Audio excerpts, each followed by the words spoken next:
Welcome to Coffee with Carrie. Do you ever get home from a date and you're asking yourself, or even in the middle of a date, do we have chemistry? I think I'm feeling something. Are they feeling something too?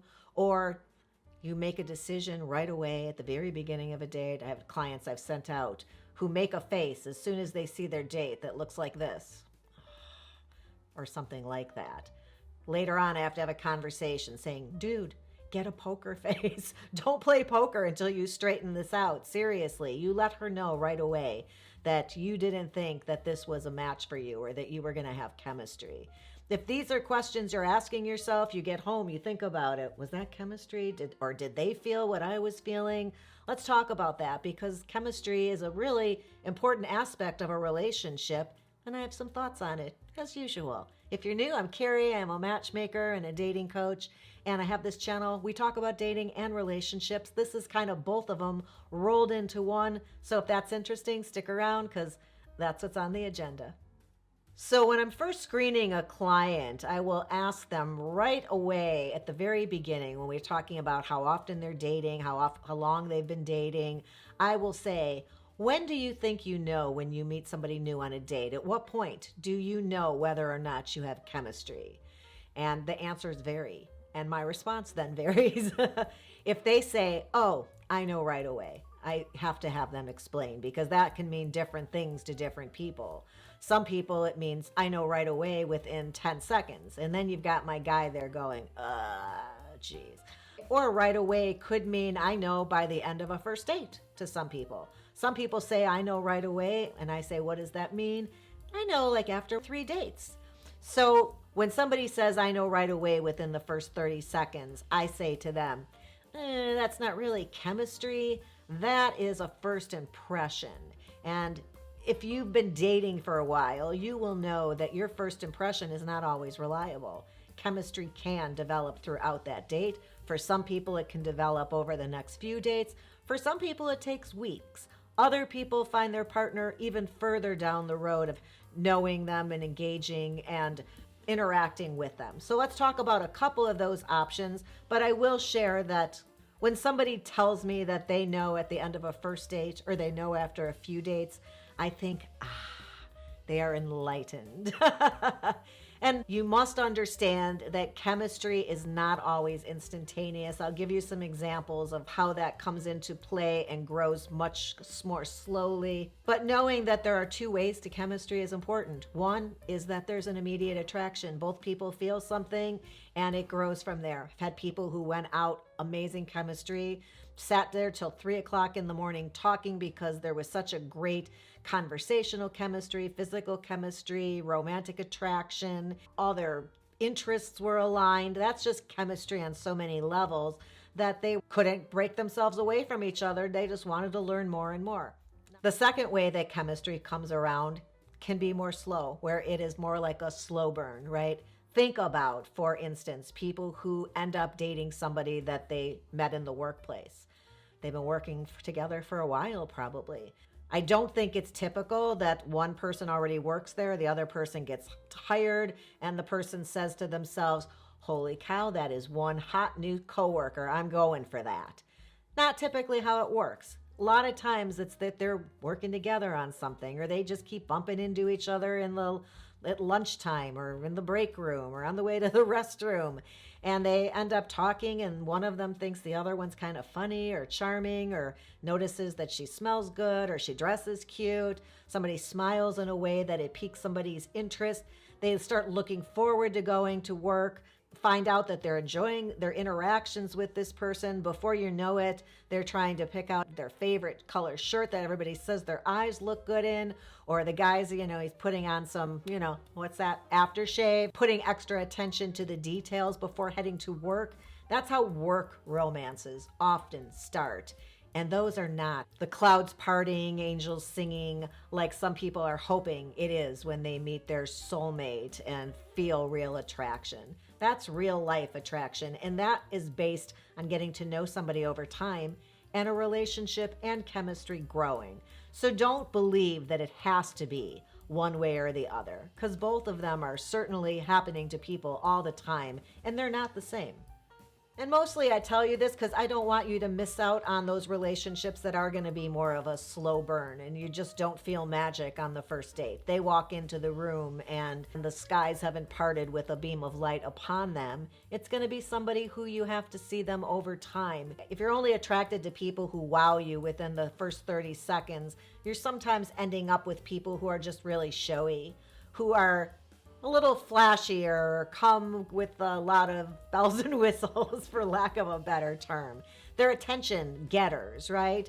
And some people don't fare well with an attention getter as their partner. I tell clients all the time when we talk about what their partners should look like or some of their preferences, somebody who passes a mirror and smiles into it all the time or spends more time getting dressed than you do isn't always the ideal partner. To me, the real gems in the dating world are people who walk down the street and you kind of don't notice. But those same people who might just be average walking down the street, if you get to know them and you know their values and their sense of humor and the things they're passionate about and you fall in love with them, they're beautiful. And you would think that everybody is probably noticing them. And I've had that experience. In fact, I want to share another story with you of something that happened to someone I know. Okay, it was me.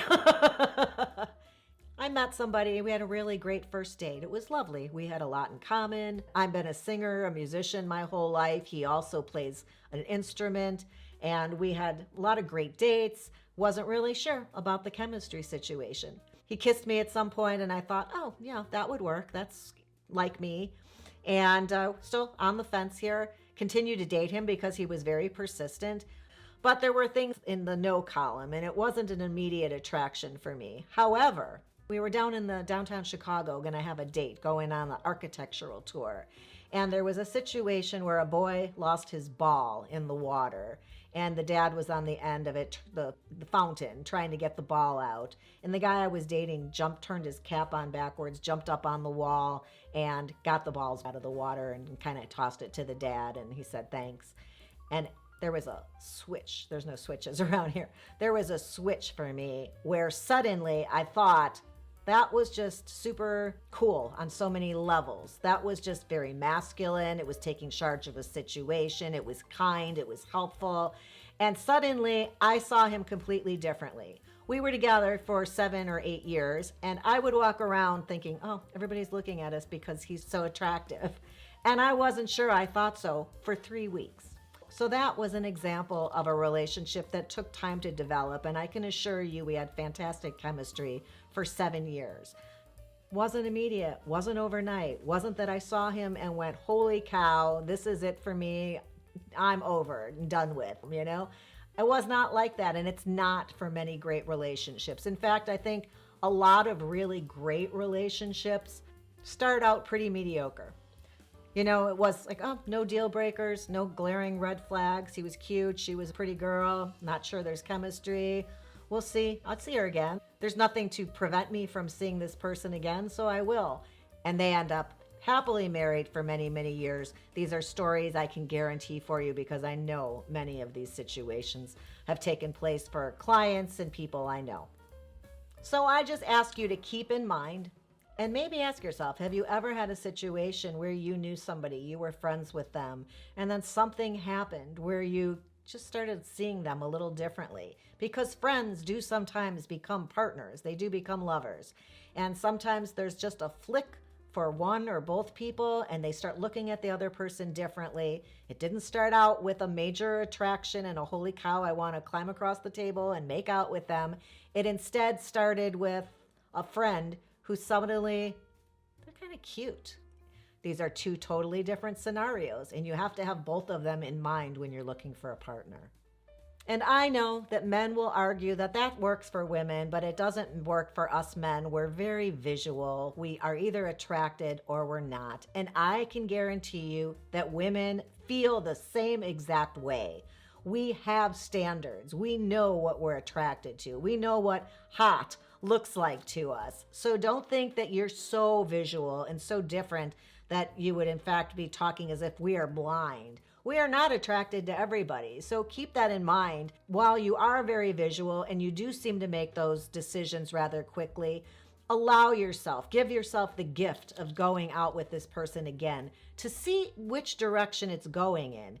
If you ever feel that somebody is, ugh, as I always tell you, that face, then do not go out with them again, because you're never going to come back from ugh to, wow, this person is really attractive to me and I would love to, be physical with them. But if you're on the fence, or you just thinking, I don't know, we'll see how it goes, keep going until you know which direction is this chemistry thing going. Don't forget, a lot of different chemistries. Some dates fall apart right at the get-go because there's no conversational chemistry. You're communicating on two totally different levels and just missing each other over and over again, not getting it. Deal breaker right there. But if somebody is like not thrilling you with chemistry or the way that your heart's pitter-pattering, that's not a reason to not go on a second date and figure out what this could be. You'd be doing yourself a huge disservice if you allowed yourself to allow all your chemistry decisions to be made within that first 30 seconds. And I just wanted to make sure you knew that. I hope you found that helpful. If you did, you can do what my mom is saying. Little mama says, give the episode a thumbs up. She's adorable, isn't she? Me, I would certainly appreciate it if you would subscribe to the channel, because that truly helps me out a lot and allows my videos to be seen by more people, so we can help other people find their happiness, their joy, and their partner as well. And then if you would hit the ring bell, that's for you to let you know every time a new episode goes live. I will look forward to that next time. Appreciate you stopping by today. And until then, have a good one.